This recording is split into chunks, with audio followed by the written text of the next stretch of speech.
Finals. Get out of my way, says LeBron James. It ain't nothing to it when I do it. Oh, what a pass!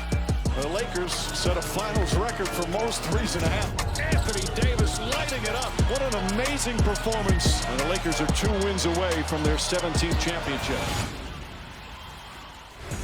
Lakers up 2-0 on the Heat. Anthony Davis put on a show again, becoming the 3rd player in finals history to shoot at least 75% on 20 attempts. And you see, he's got Hall of Fame company. 3 of the top 4 shooting performances in the finals have been for the Lakers. Stephen A. Smith with us once again for our finals coverage. Stephen, the conversation has to start with Anthony Davis. This is what they brought him to Los Angeles for. This is what he came here for. And now that he's in the moment, he's delivering. Well, he's been absolutely spectacular and unstoppable. There's nothing that they can do with him. He can hit perimeter shots. He's grabbing offensive rebounds. He's putting it back. There's nobody that's impeding his progress at the basket. They look as helpless as I've ever seen the Miami Heat look going up against Anthony Davis. I know he had 32 compared to LeBron's 33, but he was clearly the MVP of this game, and he's clearly been an MVP of this series. There is literally nothing that they can do. They look absolutely helpless. Of course, the Heat undermanned without Bam Adebayo and Goran Dragic. They're probably not going to get Dragic back. Maybe they get Adebayo back. Is there anything that you see that they can do to prevent this from becoming a sweep? Well, that answer would be no, first of all. You can pray. You can do a lot of that, like I told you after game 1. But there's virtually nothing they can do. I would tell you what I would try, though. Okay. Bam Adebayo comes back. Put him in the lineup with Kelly Olynyk. Take Duncan Robinson, who's only shooting 2 of 10 this series, 0 for 3 in game 1, just 2 of 7 tonight. He can barely get a shot off. He's a specialist, but because the Lakers do such an extraordinary job of getting out to defend those perimeter shots, it's rendered him almost helpless. So guess what? Go big, have some size on your front line, and then challenge them to man up and bring those young dudes off the bench to give you some energy and see what works that way. That's about the only thing left for them to try, as far as I can tell. Outside of that, it's pretty helpless. I think it's over, and I think everyone knows it. Yeah, you got to give him some credit. I mean, Heat culture, you know, they made it a fight in game 2, but they just don't have the horses. Normally, they would be heading home. Maybe they get some juice from their home crowd, but of course, this season, that's not the case. If it were in South Beach, perhaps they'd have a better chance because, dare I say, maybe the Lakers would be distracted. Maybe. That might have been their only hope. No distractions right now, though. The Lakers focused and in control of the NBA Finals. Steve, we appreciate it. In particular against Boston in the last round, this is different, though. The Lakers are prepared, and they've got the type of size and the type of shooting right now with the way these role players are playing to beat this. And I thought their approach to it was great all along, Stan. They get the ball to proper areas of the floor, which is into the middle, and Miami's making some mistakes on their zone coverage. Here, Jimmy Butler's in no man's land. He should be matched up there on the wing with Caruso. Instead, when this ball gets swung, it forces Hero to come out, and that allows LeBron to catch the ball on the baseline, where now he can survey the weak side of the court. You see Kendrick Nunn. He thinks the ball's going to the corner, and there's AD at the rim for an easy dunk. Here, once again, you end up with 2 guys on the ball at the top of the zone. You're going to have problems if you got 2 guys on the ball in the zone at any point. Morris flashes middle. You got Kendrick Nunn and Olynyk in the back, worried about AD posting up or the lob. So it's an easy decision for Morris to kick out to Caruso, who steps in to a wide open 3. The 2 areas of the floor you have to attack a zone: in the middle and on the short baseline. And LeBron James and Anthony Davis repeatedly occupied those 2 areas. So not only did they have bodies there, they had the 2 best players on the floor in the 2 most important places to attack a zone. That's going to spell trouble for any zone. But tonight, Miami really had a hard time figuring out how to slow this down. Give Frank Vogel a lot of credit because they knew it was coming and they were ready for it. You can try to shoot them out of it, too. The Lakers took a season-high 47 threes. They hit 16 of them, which they'll take. The other problem playing the zone, though, is trying to find a body to put on a body when it comes to rebounding, and Anthony Davis made that a problem. Yeah, that's the big challenge in a zone defensively. Even when you can force the Lakers to miss a shot, you had Anthony Davis just cleaning up all of those mistakes. And there was a time in the 3rd quarter when he really just took over the game, and he prevented Miami from getting close and making that run. And you see what's going on here. He's got a running start coming in from somewhere on the perimeter when these shots are going up. And you're asking guys like Kendrick Nunn and Jimmy Butler and Tyler Hero to find a way to put a body on a guy that's 6'11", and with a lot of strength and a lot of athletic ability. That's not going to happen. And Anthony Davis had 3 consecutive putbacks that we just showed you on this film that really looked like, you know, a man amongst boys when he was going to the glass. And so for Miami, that's a big challenge because you don't have a specific guy to put a body on because you're not man-to-man defense. You're boxing out an area. And Anthony Davis is doing a great job of moving, getting a running start, and then these balls are kicking off, and at 6'11", it's just too much to ask Miami's smaller lineups to go up there and get the ball, particularly without Bam Adebayo on the floor. For the Heat, if you want to have hope, Bam needs to play Sunday, and they need to be better than they were tonight in their zone. At least if they have any consolation stand, they did play pretty well offensively tonight. That should give them confidence that they can score against this team. Question is, can they stop them? Because that's 2 games in a row where they haven't had much success. Yep. Erik Spoelstra remains defiant. No excuses. We'll see what they can put together for Game 3 on Sunday. Tim, we appreciate it. Have a great week. LeBron James scored 33 and Anthony Davis scored 32 in the Lakers' win Friday, putting them up 2-0 in the finals over the Heat and bringing to mind the most dominant duo in team history, Kobe Bryant and Shaquille O'Neal. It was the first time Lakers teammates scored 30-plus in the same finals game since Kobe and Shaq did it against the Nets in 2002. The question is, for comparison's sake, who is who? LeBron said in terms of power and size and speed, he's Shaq. In terms of elegance and shooting and the ability to play inside and outside, AD is Kobe. Davis flipped it. Quote, he's Kobe because he handles the ball, and I'm Shaq because I play in the post. On the Heat side, Udonis Haslem is their inspirational figure. He's 40 years old, played 17 seasons with them, part of all 3 Heat titles. Hasn't played in the playoffs, but that doesn't mean he hasn't been a part of the run. He's there to try to light a fire under the Heat, did all he could during a timeout. You see the reaction from Dwayne Wade. For more, here's Malika Andrews.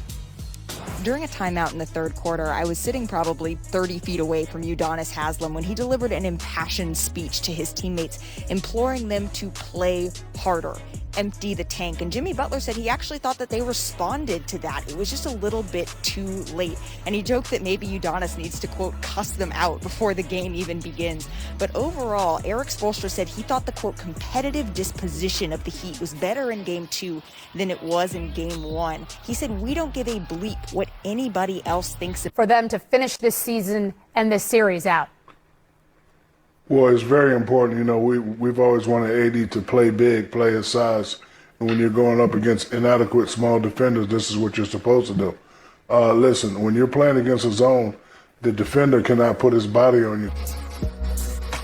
It's very impressive, and the reason why I have 83 points, because the guy that's on this panel tonight, Kenny Smith, when I was a youngster and made it to the finals in 94-95, we got embarrassed.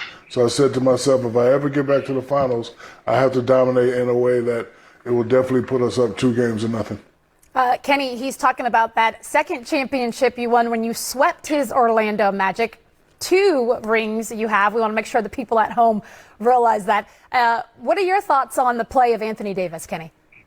Yeah, I wasn't sure which championship he was talking about either, so I'm glad you had to identify it. But, you know, for me, I watched the game, and Shaq and I always joke about gas in a car, but it looked like, you know, you ever been in a car and you got a quarter tank and you got 80 miles to go, and you're just like hoping that you can get there.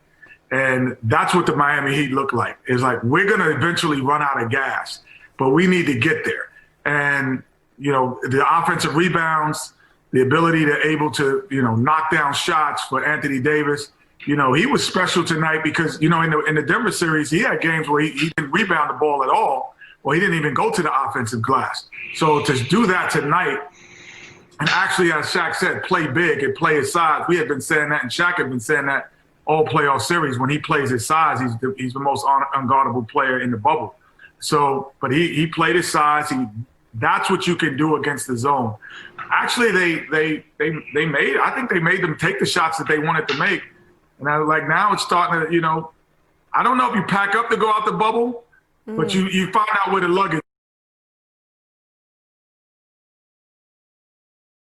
is. And you're like, yeah, let me put the luggage out. I might not pack it, but I need to figure out where it is, because they actually did the things that they wanted. And if Bam doesn't play next game, there's going to be more of the same. Kenny, thank you for that. And I mean, thank you for not going into the gas situation with you and Shaq, because we have a guest waiting down in Orlando. Jarrett Greenberg and Steve Smith are joined by Kyle Kuzma.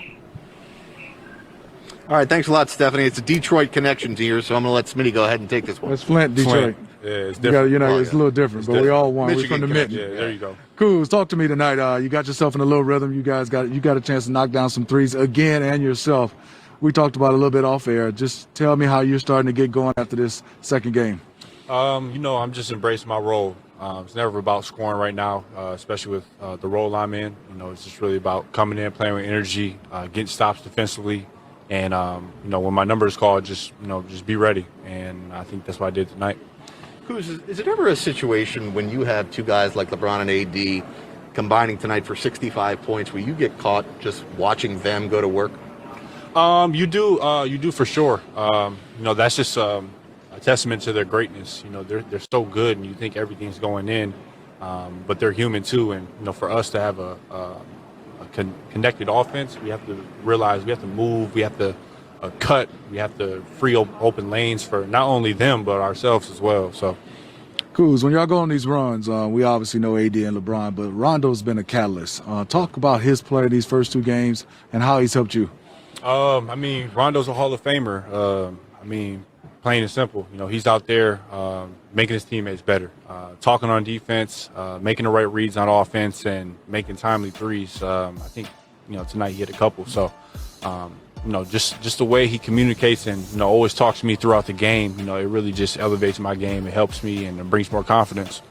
So often in the NBA, when we see a team take on a shorthanded team, they tend to take a deep breath and relax. How much did you guys talk about coming into tonight with Dragic and Bam out that you couldn't take your foot off the gas pedal?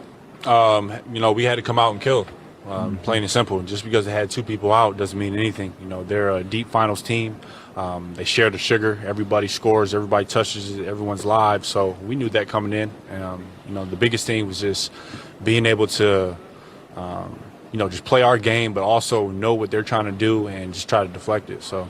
Give me the mindset against the zone. It seemed like it was all about getting the ball into the middle and letting LeBron, letting AD, those guys work, and even had Rondo sometimes in the middle. Was that the key conscious effort against that zone? Yeah, for sure. Anytime you're playing against a 2-3 or matchup 2-3, how they play, the biggest thing is getting the ball in the middle and getting that penetration, whether it's paint to great threes or catching it in the middle and scoring it or looking in a dunker. And, that's what we did a little bit tonight. Could be better. Left the middle open a little bit too much, but, watch film, game 3, get ready. Yeah, you got a short turnaround again, just one day between games. Those jerseys you're wearing have been pretty good to you guys. The Mamba jerseys, you're undefeated wearing those. How good does it feel to put that thing on? Shit, might as well wear them 2 more games, right? Shit. These are my personally favorite jerseys. Obviously, Kobe designed them, and, they look great. Obviously, they mean a lot to us. We got the KB son on the back. Gigi right here, so they're always with us, and we're undefeated with these on, so got to be some good juju with them. First finals, have you settled in already now? Yeah. How do you feel like a game 2 from game 1? Calmer and calmer. Obviously, this is the big stage. Obviously, it's not fans and what you're used to, accustomed to, but the intensity level and how you prepare for the game is still the final. So, just trying to be out there, live in the moment. And not worry about mistakes. When I'm worrying about mistakes, I'm not playing myself. And, tonight, just try to go out there and play free no matter what. All right, Kyle Kuzma, we appreciate you joining us. Congratulations, 2 down, 2 more to go for the Lakers. We'll be joined by more Lakers out. You go inside, out, draw the defense, find the shooter, or penetrate. Lakers are doing all of those things. We've talked about their three-point shooting. It's been something to behold. Kenny, you talked about it a lot in the pregame show. I asked you, would the three-point shooting of the Lakers be an anomaly in the first game, or could they sustain it? And they broke a record tonight.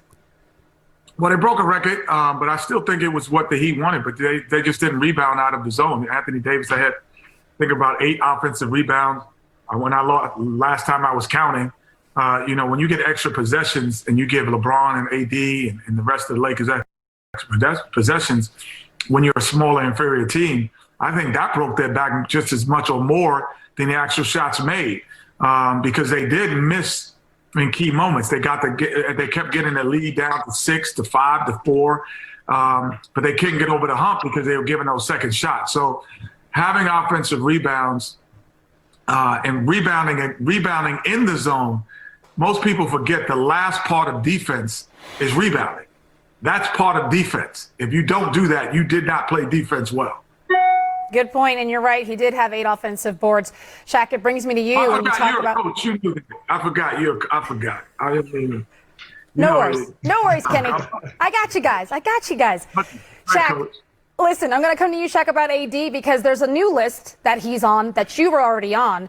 30 points or more, 75% shooting or better from the field. It's happened 6 times in Lakers franchise history. You did it twice.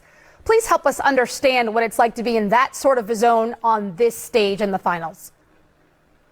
Well, this is the stage where, you have to have minimal mistakes. You have to believe so much is at stake. Even for, the Lakers playing out, so much at stake, so much has gone on. And, AD does have the ability to play outside, like you see him right there, shoot that short jumper. But when he's playing big, when he's playing confident, he cannot be stopped. He hit the game winner in the last series. I think that just boosted his confidence anymore. Plus, you have LeBron saying, you know what, we're going to go through you. This is your team. And then you have everybody in Twitter land saying AD is the finals MVP so far. So he's playing with a lot of confidence. And let's just keep it real. The Heat are smaller, and especially with the absence of, Bam Adebayo. They don't really have guys that have a lot of length. He's 6'11", has a soft touch. When he gets it there in the short corner, he just turn around, taking his time. They're not really touching him, putting pressure on it. He's just looking, finding the basket, and shooting over the small defense. It is tough. The series is not over. Miami Heat's down 2 games.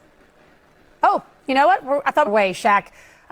First of all, you have to be thrilled about all of those compliments, but I'm just curious, is it okay that they're already putting LeBron and AD on the list of Laker great duos, and this is their first finals? Well, one, this is not about me. I haven't played in 10 years. I'd rather be mentioned with Kenny, yourself, Grant, and that. It's an honor to be mentioned. When I went there, I wanted to also make a name for myself. And those 2 guys are definitely making a name for themselves. They're dominant. They're doing what everyone in La La Land expects them to do. And they're playing great. But again, this is not about me. This is about the LA Lakers versus the Miami Heat. And look, they just went out and played. Again, going to the finals in 94, 95, getting embarrassed by Kenny, I always said to myself, if I make it back to the finals again, I have to dominate. Don't be nice, bully ball, elbow people, throw them out the way. And of course, I had the best player in the world on my team, but listen, we had big shoes to follow. You see Magic and Kareem, they really started the whole Showtime thing. They paved the way. So when I first got there, Jerry West sat me down, Kenny, and he said, look, I know you want to do albums. I know you want to do movies. And he pointed up to the Raptors. He said, but if you want to be a Laker great, I need you and Kobe to step up and start winning championships. So, LeBron, thank you for mentioning my name, but it's not about me. I haven't played in 10 years.